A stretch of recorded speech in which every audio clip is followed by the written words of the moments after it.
Namaskaram all. Welcome to the third episode of Sri Health Channel. நம்ம இன்னைக்கு part 2 of மாஸ்டல் checkup பார்க்க போகிறோம். போன வாரம் மாஸ்டல் செக்கப் அவசியமா ஆடம்பரமான்னு பார்த்தோம் இல்லையா? போன வாரம் என்ன பார்த்தோம்னா ஏன் பண்ணணும், எப்படி பண்ணணும், என்ன பண்ணணும் பார்த்தோம். என்ன பண்ணணும்னு பார்க்குறதுல பாதியில் நிறுத்திட்டேன். இப்போ கண்டினியூ பண்ணுறேன். என்ன பண்ணணும்ல இந்த fasting blood sugar, postprandial blood sugar, HbA1c அதை பற்றி கொஞ்சம் ஹைலைட் பண்ணணும்னு தான் அது செப்பரேட்டாக எடுத்துக்கிட்டேன். இந்த போஸ்ட்பிராண்டியல் பிளட் சுகர்னால் ஆகாரம் சாப்பிட்டு 2 மணி நேரம் கழித்து செய்ய வேண்டும், 2 hours ஆஃப்டர் ஃபுட்டு. நிறையா லேப்ஸ் இன்னும் old traditional way 90 minutes 1.5 hours பண்ணுறாங்க. But all standard books refer only 2 hours after food. அடுத்ததுங்க இந்த HbA1c தான் மிக தவறுதலாக புரிந்து கொள்ளப்பட்ட ஒரு பிளட் டெஸ்டாக இருக்கு. ஏன்னா நிறையா பேர் வி திங்க் HbA1c டைரெக்டாக பிளட் சுகரை ரிஃப்ளெக்ட் பண்ணணும்னு நினைக்கிறோம். But HbA1c is not like that. இப்போ ஒரு 3 நாளைக்கு முன்னாடி ஒரு பேஷண்ட் வந்தாங்க. அவர் புதுசாக வராரு, டயபெட்டிக் ஃபார் ஃபியூ இயர்ஸ். அவர் வந்தவுடனே எல்லாம் ஹிஸ்ட்ரி எல்லாம் எடுத்துட்டு எக்ஸாமினேஷன் பண்ணி முடிச்சுட்டு ஏதாவது டெஸ்ட் பண்ணியிருக்கீங்களா அப்படின்னா, பண்ணியிருக்கேன் சார், முந்தா நாள் தான் பண்ணேன்னார். சரி என்னங்க வேல்யூஸ் தெரியுமா சொல்லுங்கன்னு. 8 இருக்குது சார்னாரு. 8 HbA1cங்களான்னு. ஆமாங்க சார்னாரு. HbA1c நான் கேட்கலிங்க, சுகர் வேல்யூ எவ்வளோங்கன்னு கேட்டேன். அதான் 8 சார் அப்படின்னாரு.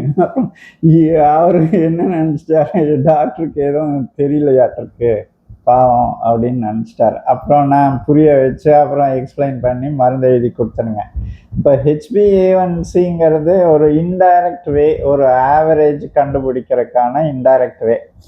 இது இந்த HbA1cக்கு ஒரு சின்ன ஹிஸ்ட்ரி. அது என்னென்னா 1959 இந்த குளுக்கோஸ் இருக்கு இல்லையா, இந்த ஆர்பிசிக்கு முழுக்க எனர்ஜி தரது குளுக்கோஸ் தான்.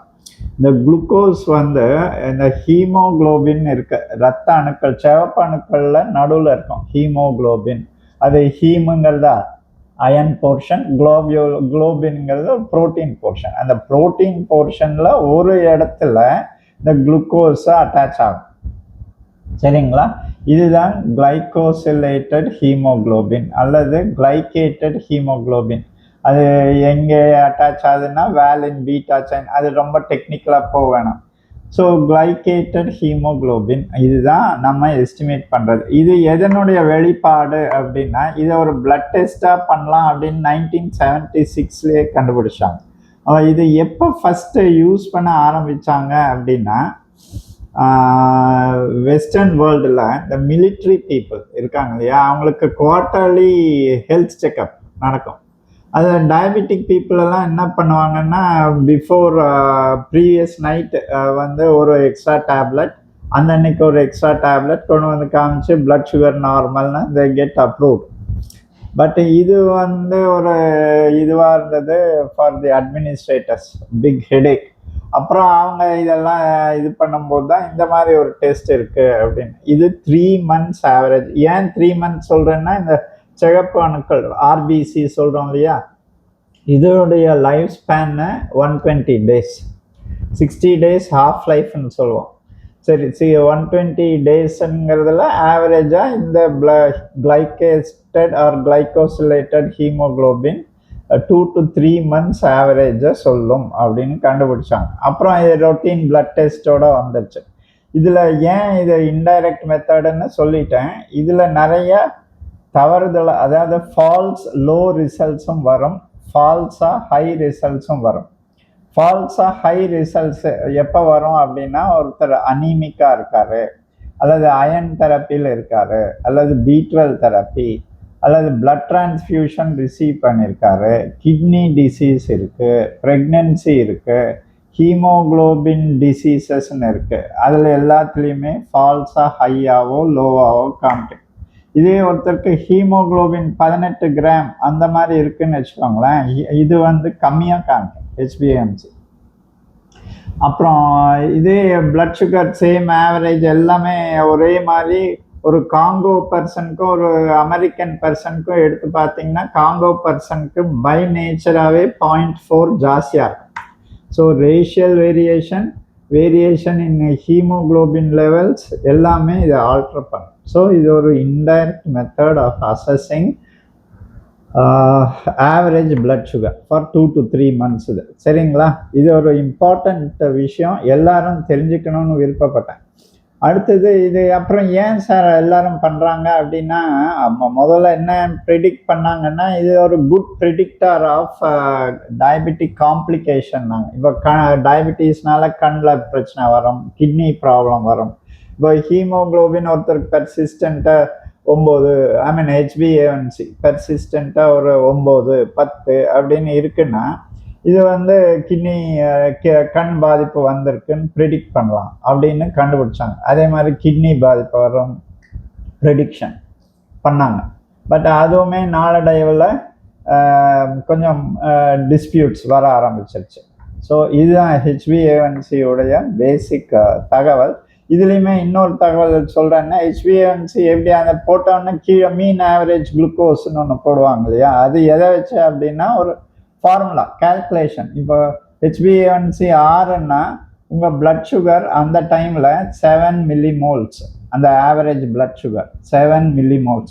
என்ன சார் எல்லாம் மில்லிகிராமில் 120 130 நீங்கள் 7 millimolங்கிறீங்களே அப்படின்னா ஒன்றும் இல்லை. 7 millimole into molecular weight of glucose, ரொம்ப கெமிஸ்ட்ரி வேண்டாம். 7 × 18 போட்டிங்கன்னா 126, அவ்வளோதான். இப்போ 6க்கு 7 millimole சொன்னேன், 7க்கு 8.6 millimoles, 8க்கு 10.2 millimoles, 9க்கு 10.2 11.8 millimoles. அப்படியே 1.6 ஆட் பண்ணிட்டே போகணும். Okay sir, sorry okay sir சொல்லக்கூடாது. Okay right. Then going to the next thing. இதுதான் HbA1c பற்றி நீங்கள் தெரிஞ்சுக்க வேண்டியது. அதே மாதிரி 50% of HbA1c immediate sugar reflect பண்ணோம், ரிமைனிங் 50% பாஸ்ட் ஆவரேஜ் ரிஃப்ளெக்ட் பண்ணோன்னு books are mentioning. Right. Then next வந்து நம்ம பார்க்க போகிறது சில பிளட் டெஸ்ட் ரிப்போர்ட்ஸில் இந்த ஃப்ரக்டோசமின் அதெல்லாம் பார்க்குறாங்க. இதெல்லாம் தேவையில்லாத டெஸ்ட்டு. ஃப்ரக்டோசமின் வந்து ஹியூமன் ஆல்பியூமின்ங்கிறது ஒரு பிளாஸ்மா ப்ரோட்டீன், அதோட குளுக்கோஸ் டேக் ஆகிருக்கும். இந்த ஹீமோக்ளோபினோட டேக் ஆகுது இல்லையா, அதே மாதிரி அது வந்து 2 to 3 weeks ஆவரேஜ் தான் காமிக்கும். அது தேவையில்லாத டெஸ்ட்டாக, அது ஸ்பெஷல் சுச்சுவேஷனில் பண்ணலாம், லைக் ப்ரெக்னென்சி அந்த மாதிரி. ஏன்னா ப்ரெக்னென்சியில் HbA1c may not be reliable. ரைட்டுங்களா? ஓகே. தென் அடுத்தது ஹோமா ஐஆர் ஸ்கோர் அப்படின்னு ஒன்று பிளட் டெஸ்ட் ரிப்போர்ட்ஸில் நான் பார்த்துருக்கேன். ஃபியூ லேப்ஸ் இன் கோயம்புத்தூர் மெட்டிகுலஸாக பண்ணுறாங்க. யாரோ சொன்னார்னு பண்ணிகிட்டே இருக்கிறாங்க.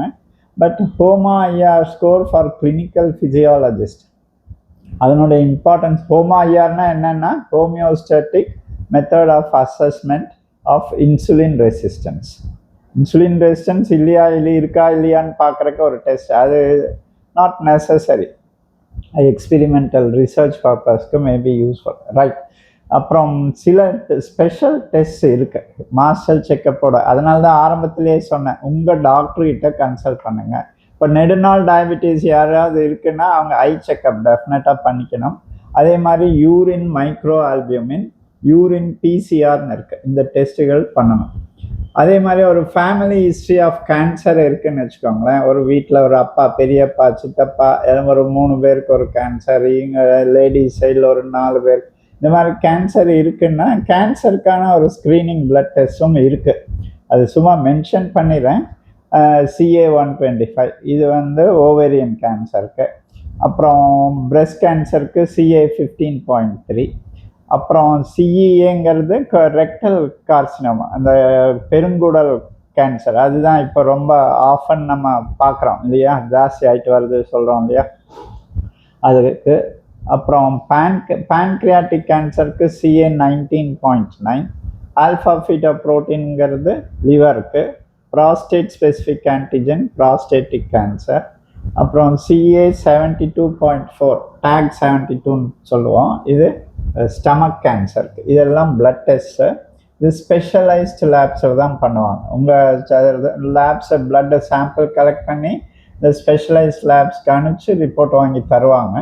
இதில் இது வந்து இது ஒரு கேன்சரில் மட்டும் இது எந்த பர்சன்டேஜ் எவ்வளோ ஜாஸ்தியோ அதுதான் நான் மென்ஷன் பண்ணியிருக்கேன். இப்போ லைக் எக்ஸாம்பிள் சிஇஏ வந்து கோலோரெக்டல் 70% பாசிட்டிவிட்டின்னா அதுவே யூட்ரைன் கேன்சரில் 40% பாசிட்டிவிட்டி இருக்கும். ஸோ அது மல்டிவேரியஸ் ஃபேக்டர்ஸ் இருக்குது. அது உங்கள் doctors will know, they will assess correct, right. அதே மாதிரி சீரமில் டின் லெவல், லெட் லெவல் இதெல்லாம் பார்க்க தேவையில்லை. அந்தந்த பர்டிகுலர் ஆக்குபேஷனில் இருக்கவங்க பார்த்தா போதும். திஸ் இஸ் ரிகார்டிங் என்ன டெஸ்ட் பண்ணணும் அப்படின்னு. அடுத்தது யார் பண்ணணும்? நான் சொன்ன ஆரம்பத்திலே அபவ் 40 ஹஸ்பண்ட் அண்ட் ஒய்ஃப் ஃபேமிலியாக பண்ணணும். போத் நீட் செக்அப், ரைட்டுங்களா?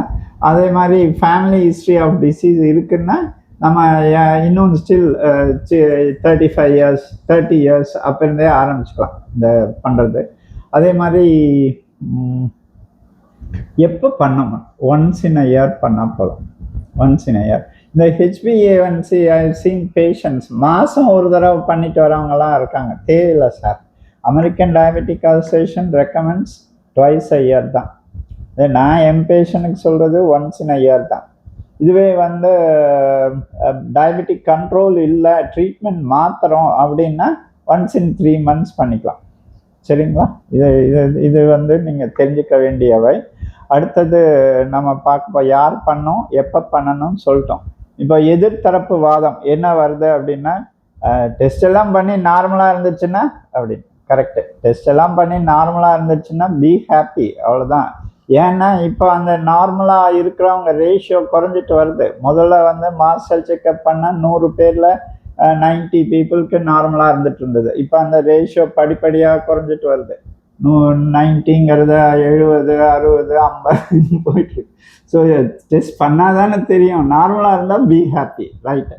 அடுத்தது வந்து இப்போ டெஸ்ட் பண்ணிட்டு திருப்பி எனக்கு ஏதாவது ப்ராப்ளம் இருக்குன்னா டெஸ்ட்டே பண்ண தேவையில்லையா? இது வந்து அவசியம் பண்ணணும். நீங்கள் பண்ண நாள் வரைக்கும் யூ ஆர் ஹெல்த்தி, நார்மல், அவ்வளோதான். அது 1 month கழித்து ஒரு செஸ்ட் பெயின் வருதோ, ஒரு ஏதோ ஒன்று சிம்டம்ஸ் ரிவீல் ஆகுதோ, நீங்கள் அதுக்கு அப்ராப்ரியேட் டெஸ்ட் பண்ணி தான் ஆகணும். இது சொல்லும்போது எனக்கு ஒரு பேஷண்ட் ஞாபகம் வந்தது. இந்த 2011 இந்த ஸ்வைன் ஃப்ளூ பீக்கில் இருந்த டைம். அப்போ அந்த பேஷண்ட்டு அட்மிட் ஆயிருந்தார். I was consulted in hospital. Admit ஆயிருந்தப்போ அவர் சிம்டம்ஸ் எல்லாமே சஜஸ்டிவ் ஸ்வைன் ஃப்ளூ. ட்ரீட்மெண்ட் ஆரம்பிச்சிட்டோம். இந்த த்ரோட் ஸ்வாப் பிசிஆர் டெஸ்டிங்க்கு அனுப்பிச்சிருந்தோம். அப்புறம் நெக்ஸ்ட் டே ரிப்போர்ட் வந்தது. ரிப்போர்ட் வந்தோடனே கேட்டார் டெஸ்ட் நெகட்டிவ்னு.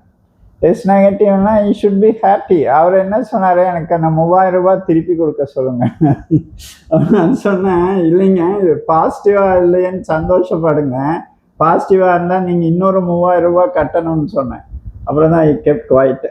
சரிங்களா? ஸோ இப்படியும் சில நேரங்களில் சில பேஷண்ட்டுகள். Okay, right. தென் அதான் எதிர்த்தரப்பு வாதம் இது ஒன்று தான் இருக்க முடியும், பாக்கி எதுவுமே இல்லை. அதே மாதிரி காஸ்ட்டு பைசா செலவு அப்ராக்சிமேட்டாக it will come around 6,000 to 7,000 rupees. சரிங்களா? ஹஸ்பண்ட் அண்ட் ஒய்ஃபாக தான் பண்ணோம். ஈவன் டாக்டர்ஸ் ஐ ரிக்வெஸ்ட், எல்லா டாக்டர்ஸுமே கண்டிப்பாக பண்ணணும். அது ஹஸ்பண்ட் அண்ட் ஒய்ஃபாக பண்ணுங்க and get yourself checkup by another doctor. சரிங்களா? நம்ம அசம்ஷனில் இருக்க வேணாம். செக்அப் பண்ணிக்கிறது பெட்டர். ஈவன் நீ இவ்வளோ சொல்கிறிய, நீ பண்ணியிருக்கியான்னு உங்கள் மைண்ட் வாய்ஸ் எனக்கு கேட்குது. ஃபியூ டேஸ் பேக் தான், ஒரு 10 to 15 days பேக், நானும் my wife went and did a master checkup, consulted our doctor. We receive necessary advice from him. அதே மாதிரி I know one doctor couple. அவங்க எதுனாலும் கப்புளாக வந்து எங்கிட்ட கன்சல்டேஷன் பண்ணிட்டு தான் தே வில் கோ. அந்த மாதிரி so many things are that, right. அப்புறம் நம்ம பார்க்க போகிறது காஸ்ட் பற்றி பேசுகிறவங்களுக்கு இன்னொன்று சொல்கிறேன். இப்போது நம்ம ஒரு வீடே கட்டியிருக்கோம், ஒரு 2 crores 3 crores வீடு கட்டியிருக்கோம்னா அதுக்கு கேமரா ஃபிக்ஸ் பண்ணுறோம், பவர் ஜென்ரேஷனுக்கு சோலார் போடுறோம், யூபிஎஸ் வச்சுருக்கோம், சேஃப்டி மெஷர்ஸ் நிறையா பார்க்குறோம் இல்லையா? ஒரு அப்பார்ட்மெண்ட்டில் இருக்கேன்னா அதுக்கு ஒரு மெயின்டெனன்ஸ் கொடுக்குறோம். ஒரு costly Karnaugh once in year service பண்ணுறோம். எல்லாம் பண்ணுற நம்ம உடம்புக்கு ஒன்ஸ் இன் இயர் ஒரு சர்வீஸ் மாஸ்டர் செக்கப் ஏன் பண்ணக்கூடாது? அவசியம் பண்ணணும். அதை விட இம்பார்ட்டண்ட் நம்ம உடம்பு பற்றி சொல்லணுன்னா நிறையா சொல்லலாம். அதில் ஒரு ஃபியூ பாயிண்ட்ஸ் மட்டும் சொல்கிறேன். பாருங்கள், இப்போ நான் இப்படி கண்ணாடி எடுத்து இங்கே கீழே வைக்கணும் அப்படின்னு ஒரு கமாண்ட் கொடுத்து அது நடக்குது அப்படின்னா அந்த இதில் ஸ்ப்ளிட் செகண்டில் என்னென்ன நடக்குதுன்னு உங்களுக்கு தெரியாது, நம்மளுக்கும் தெரியாது. ஆனால் நடக்குது. எப்படி அப்படின்னா, ஸோ நியூரோ கெமிக்கல் ரிலீஸ் ஆகும், மசில் கண்ட்ராக்ட் ஆகணும், கரெக்டாக ப்ரொபோர்ஷனேட்டாக சோடியம் உள்ளே போய் பொட்டாசியம் வெளியில் வந்து ஏடிபிஎஸ் பம்ப் ஆக்டிவேட் ஆகி எவ்வளோ ப்ராசஸ் வித்தின் செகண்ட்ஸ் நடக்குது. அதே கரெக்டாக டேபிளில் தான் வைக்கணும்னு செரிபெல்லம் கண்ட்ரோல் பண்ணுது, கோஆர்டினேட் பண்ணுது. இது எல்லாமே ஆட்டோமேட்டிக்காக நடக்குது, நம்ம நாலேஜே இல்லாமல் நடக்குது. இது என்னைக்காவது யோசித்து பார்த்துருக்கோமா? இப்போ நம்ம உடம்பு எப்பேற்பட்ட சிஸ்டம், எப்பேற்பட்ட உடம்பு. இப்போது இன்னொன்று சொல்கிறேன். நீங்கள் 7 மணிக்கு சாப்பிட்றீங்க, நைட் டின்னர் 6 ஹவர்ஸுக்கு இருக்கும் பிளட் சுகர் சர்க்குலேட்டிங் குளுக்கோஸ் 7, 6, 11, 1 மணி வரைக்கும். அதுக்கப்புறம் சுகர் என்ன ஆகும்? ட்ராப்.